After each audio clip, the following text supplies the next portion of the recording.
अच्छा जी, तो अब हम नेक्स्ट सवाल करने लगे हैं। तो इसके अंदर अभी हमने उससे ऊपर क्या किया था, अभी पीटीएच का इफेक्ट किया था, और नेक्स्ट आ जाता है कॉर्टिसोल का इफेक्ट बताएं जीएफआर के ऊपर।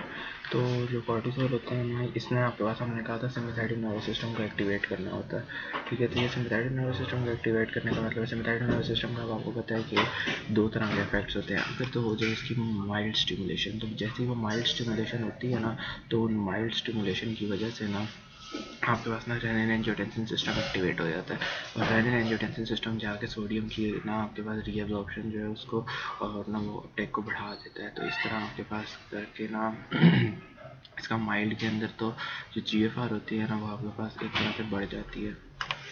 लेकिन अगर आपके पास स्ट्रॉन्ग स्टिमुलेशन होगी ना सिम्पैथेटिक नर्वस सिस्टम की, तो आपके पास क्या होगा कि आपके पास ना जो आपके पास यानी पूरी की पूरी आर्टरीज जो है वो कंस्ट्रिक्ट कर देगी, रीनल ब्लड फ्लो कम हो जाएगा बिल्कुल, तो आपके पास जीएफआर कम हो जाएगा। तो ये कॉर्टिसोल का भी इफेक्ट वही होगा जो कि सेम सिम्पैथेटिक नर्वस सिस्टम का इफेक्ट होता है।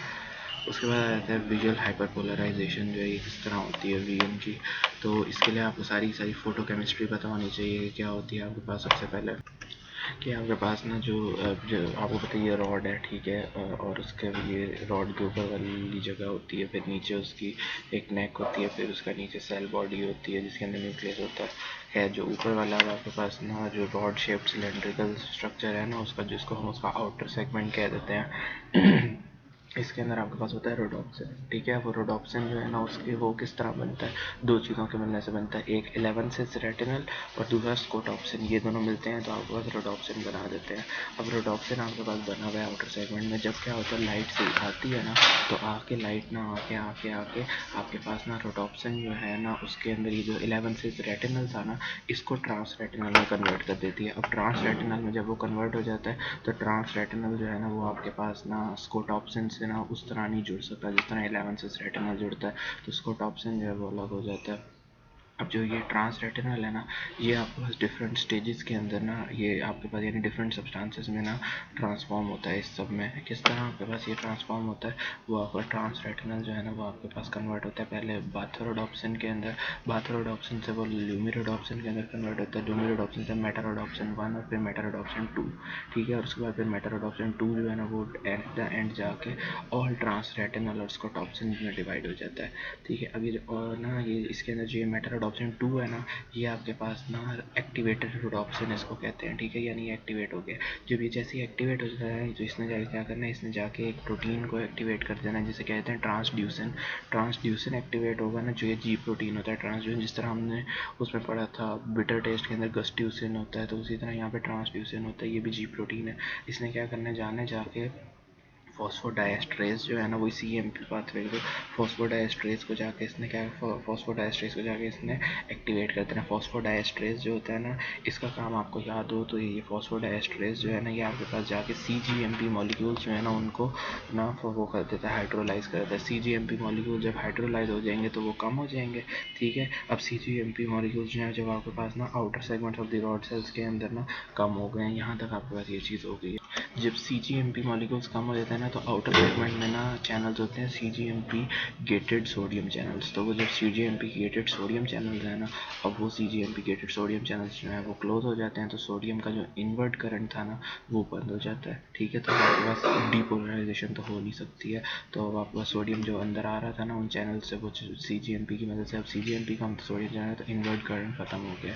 अब क्या होगा आपके पास दूसरी तरफ ना जो रॉड की जो था आउटर सेगमेंट, उसकी एक तरफ तो ये हो रहा था, दूसरी तरफ आपके पास ना सोडियम पोटेशियम एटीपेज होता है, वो सोडियम को मुसलसल बाहर फेंक रहा है और पोटेशियम को अंदर की तरफ ला रहा है।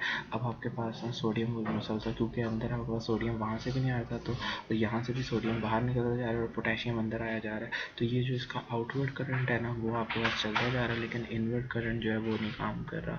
तो आउटवर्ड करंट ज़्यादा है और इनवर्ड करंट तो आपके पास ये सोडियम जो है ना वो बाहर निकलता जा रहा है और पोटेशियम अंदर खाता जा रहा है, तो आपका हाइपर पोलराइजेशन होना स्टार्ट हो जाएगी इस आउटर सेगमेंट की। इसी को आप विजुअल हाइपर पोलराइजेशन कहते हो। ये जो आपके पास हाइपर पोलराइजेशन होती है ये आपके पास यहाँ का ना रिसेप्टर पोटेंशियल होता है, और ये हाइपर पोलराइजेशन फिर आगे जो है ना ये एक और सवाल है, वो मैं फिर आपको इससे आगे का सिस्टम बताऊँगा। ये गस्टेटरी पोटेंशियल मैं पहले करा चुका हूँ, वेस्टिबुलर पोटेंशियल भी मैं पहले करा चुका हूँ, तो ये हो चुका है। अब आपको स्ट्रेस हुआ है तो स्ट्रेस का जीआईटी पे मैं पहले इफेक्ट बता चुका हूँ कि क्या होगा। सिंपैथेटिक एक्टिवेट होगा तो जीआईटी जो है ना उसकी मोटिलिटी जो होगी वो ना वो बिल्कुल ही कम कर देगा। लेकिन ना मैंने वो भी बताया था कि स्ट्रेस इंड्यूस डायरिया हो जाता है। वो किस तरह होता है कि आपके पास ना वो आपका ब्रेन से ना आपका ब्रेन गट एक्सेस होता है। तो जब स्ट्रेस होता है ना तो आपका ब्रेन जो है ना वो ना नीचे आपका यानी ना स्ट्रेस की वजह से कंस्ट्रिक्टर्स जो थे उनसे स्टमक जो था ना वो अंदर स्मॉल इंटेस्टाइन वगैरह में ना नहीं भेज रहा था इन्फॉर्मेशन। तो आपके पास जो जीआईटी है ना ये आपके पास ना ऊपर ब्रेन स्टेम तक ना इन्फॉर्मेशन वापस भेजेगी। तो वहाँ से आपका वेगस नर्व जो है ना ब्रेन गट एक्सेस के थ्रू आएगी।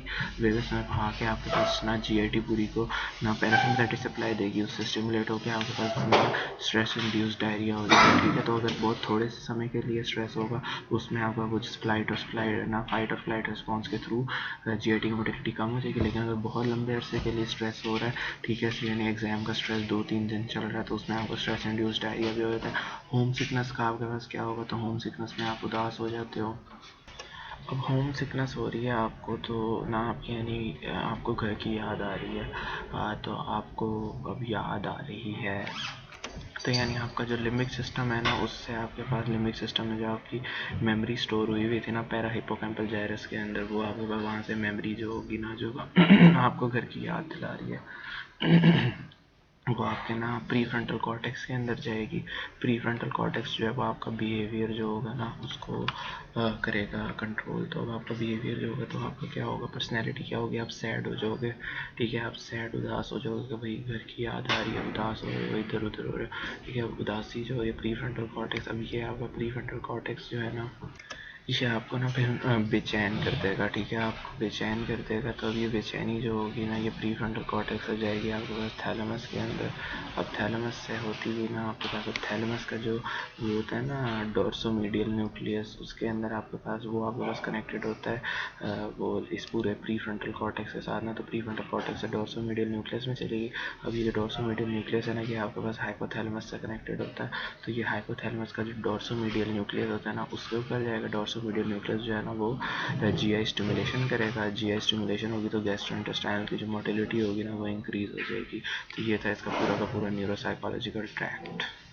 अच्छा, तो बाकी है कि जीआईटी को कौन कंट्रोल करता है। तो जीआईटी का मेन तो एंटेरिक नर्वस सिस्टम होता है जो कि ब्रेन ऑफ द जीआईटी होता है। ठीक है, तो अब इसके अंदर आपके पास ना brain of the GIT enteric nervous system होता है। तो इसमें फर्दर आपके पास ना दो प्लेक्सस आ जाते हैं। एक सब म्यूकोजल प्लेक्सस होता है जिसे आप ना मीजनर्स प्लेक्सस कह देते हो, जो कि सब म्यूकोजा के अंदर प्रेजेंट होता है। और एक आपके पास होता है माइंटेरिक प्लेक्सस जिसे आप ऑर्बैक्स प्लेक्स कह देते हो, जो कि ना आपके पास circular layer of the muscles और longitudinal layer of the muscles के दरमियान में प्रेजेंट होता है।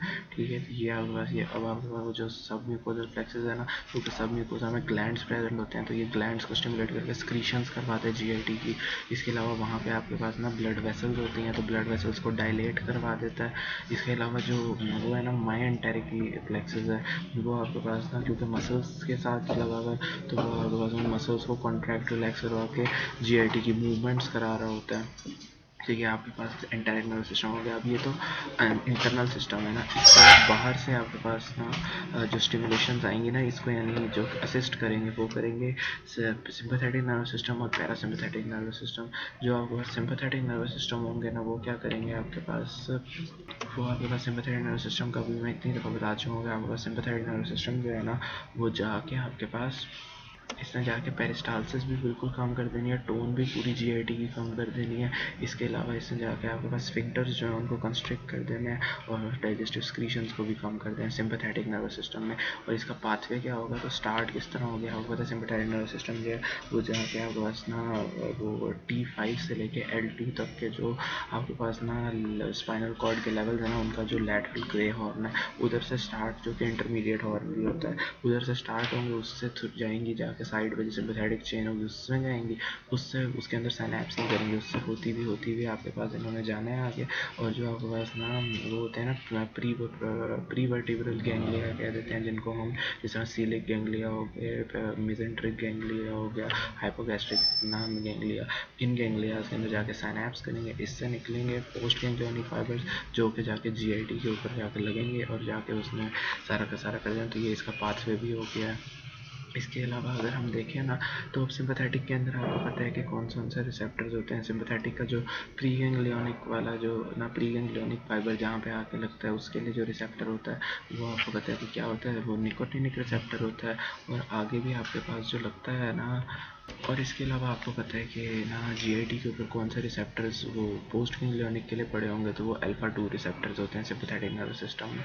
इसी तरह आप पैरासिम्पैथेटिक नर्वस सिस्टम की बात करें तो वह वो पता है उसमें दो फ्लोज होते हैं। क्रेनियल फ्लो होता है जो कि आपके पास ना क्रेनियल फ्लो तो आपके पास सारा का सारा ना वेगस नर्व के थ्रू आ रहा होता है, ठीक है। वेगस नर्व आपके पास ना ट्रांसवर्स कॉलम के 2/3 तक ना सप्लाई कर रही होती है।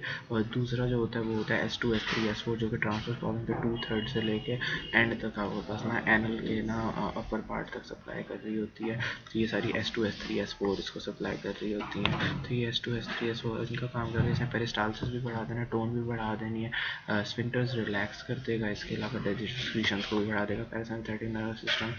तो ये सारा का सारा इसका कंट्रोल हो गया।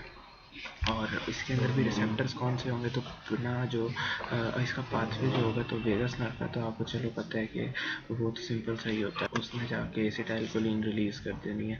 जो दूसरे है ना वो जो S2 S3 S4 उसमें भी वही है, S2 S3 S4 से प्री गैंग्लियोनिक फाइबर्स निकलेंगे, वो जाके ये जो यही सीरी गैंग्लियंस प्री वर्टिब्रल गैंग्लियंस है इनके अंदर जाके उन्होंने लगना है। और वहाँ से करके वहाँ पर लेकिन वो नहीं करेंगे, रिले नहीं करेंगे, जाएंगे आपके पास ना जो ये ऑर्गन्स होते हैं ना, इनकी जो वॉल्स होती हैं, ये जो सारी जीआईटी के ऑर्गन्स हैं उन्हीं के अंदर ना गैंग्लियंस पड़े हुए होते हैं। उन गैंग्लियंस के अंदर जाके वो ना करते हैं ना क्या करते हैं, साइनैप्स करते हैं। पोस्ट वहाँ जो रिसेप्टर होते हैं वो भी निकोटिनिक रिसेप्टर्स होते हैं। उसके बाद उससे जो आपके पास बाहर की तरफ निकलते हैं ना, वो आपके पास होते हैं जो कि पोस्ट गैंग्लियोनिक फाइबर्स होते हैं। वो पोस्ट गैंग्लियोनिक फाइबर्स जो है ना, वो आपके पास जाके फिर जिन रिसेप्टर पर लगते हैं वो मस्क्यूलैनिक रिसेप्टर्स होते हैं। तो ये सारा पैरासिम्पैथेटिक का सारा हो गया। तो यूँ करके हमने ना ये वाला क्वेश्चन कर लिया है।